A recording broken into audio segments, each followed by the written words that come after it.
Hello বন্ধুরা, তোমরা কেমন আছো? আমি বেশ ভালো আছি। আজকে আমি রান্না করব আর মাছের তেল ঝাল। এই আর মাছের তেল ঝাল রান্না করতে আমার কি দরকার, মানে এই তেল ঝাল করতে আর মাছের কি প্রয়োজন, সেসব তোমাদের সঙ্গে আমি শেয়ার করছি। চলো তাহলে তোমাদের দেখাই কি লাগছে।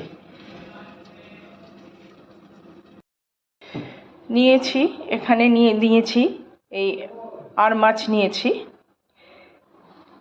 আলু নিয়েছি, টমেটো নিয়েছি, পেঁয়াজ নিয়েছি, আর নিয়েছি রসুন আর কাঁচা লঙ্কা। আর নেব আমাদের রোজকারে যে নুন, হলুদ, জিরে গুঁড়ো, ধনে গুঁড়ো আর একটু কাশ্মীরি লঙ্কা। তাহলে আমি রান্না শুরু করি।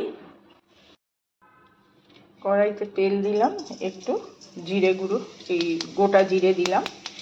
গোটা জিরে দিয়ে একটু সামান্য গোটা জিরে দিয়ে দিলাম।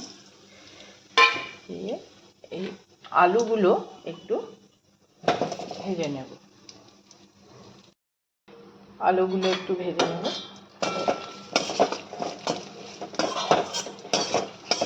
তারপর আলুগুলো একটু ভাজা হয়ে যাক। আলুগুলো ভাজা হয়ে গেল। এর মধ্যে ওই রসুন, পেঁয়াজ, তারপরে একটু কাঁচা লঙ্কা, টমেটো সব যে দেখালাম, ওগুলো আমি একটু মিক্সিতে বেটে নিলাম। মিক্সিতে বেটে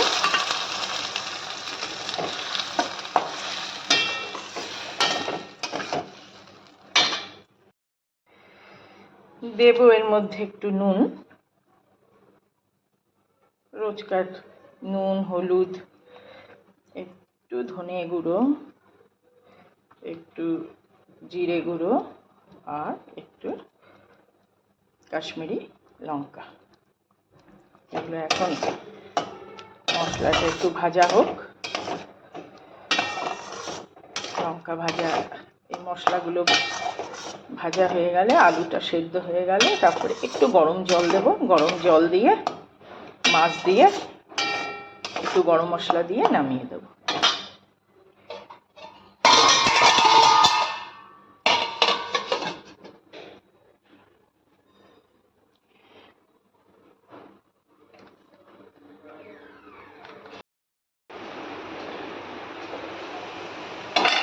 প্রায় হয়ে এসছে।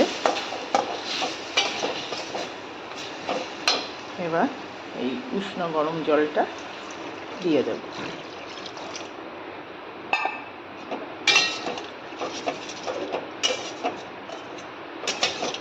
একটু ফুটে গেলে